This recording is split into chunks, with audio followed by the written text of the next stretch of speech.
అన్నమయ్య జిల్లా రాజంపేట నియోజకవర్గంలో జనసేన జనబాట పవనన్న ప్రజాబాట ప్రచార కార్యక్రమాన్ని చేపట్టారు. వీరబల్లి మండలం ఓదివీడు గ్రామంలో జనసేన నాయకులు కార్యకర్తలతో కలిసి ప్రచారం నిర్వహించారు. రాష్ట్రానికి చంద్రబాబు నాయుడు, పవన్ కళ్యాణ్ నాయకత్వం ఎంతో అవసరమని, రానున్న ఎన్నికల్లో జనసేన టీడీపీలు అభ్యర్థులను ఆదరించాలంటూ తేదేపా జనసేన ఆశయాలను ఇంటింటికి కరపత్రాలతో ప్రచార కార్యక్రమాన్ని నిర్వహించారు. కార్యక్రమంలో స్పందించి రాష్ట్రాన్ని అప్పుల ఊబిలో నెట్టి ప్రజలకు తలభారం మోపారని, ఏపీలో సంస్థలు పెట్టుబడులు పెట్టేందుకు కూడా ముందుకు రాని దుస్థితి నెలకొందాను. రాజంపేట ఎమ్మెల్యే అభ్యర్థిగా తెలుగుదేశం జనసేన పార్టీ తరపున ఎవరికి కేటాయించినా కలిసి పనిచేస్తామని రాజంపేట జనసేన నాయకులు మలిశెట్టి రమణ అన్నారు.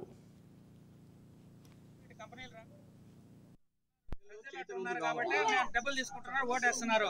5 ఏళ్ళు వాళ్ళ మనుషులకు మేము చందాలు ఇచ్చుకోలేము అనే విధానంలో భయపడుతూ ఈ రాష్ట్రాన్ని అధోగతి చేసి 10 లక్షల కోట్లు అప్పు చేసి ప్రజల మీద 3.5 లక్షల పైన తలభారం మోపాడు. ఈరోజు ఉద్యోగస్తులకు జీతాలు ఇవ్వలేని స్థితిలో ఉన్నాడు. రెండవది, అంగన్వాడీ కార్యకర్తలకు కూడా ఈరోజు జీతాలు ఇవ్వలేకుండా పాపం 40 ఏళ్ల నుంచి వాళ్ళు పనిచేస్తుంటే 11,000కే పనిచేస్తున్నారు. ఆయాలు 7,000కు పనిచేస్తూ వాళ్ళు ధర్నా చేస్తుంటే రౌడీజం టైప్లో వాళ్ళ వాలంటీర్స్ని పంపించి బీగాలు పగలగొట్టి మేము చదువు చెప్తామంటున్నారు. అయా, చదువు చెప్పాలి అంటే పిల్లలకు దానికంటూ ఒక ట్రైనింగ్ తీసుకొని చేయాలి.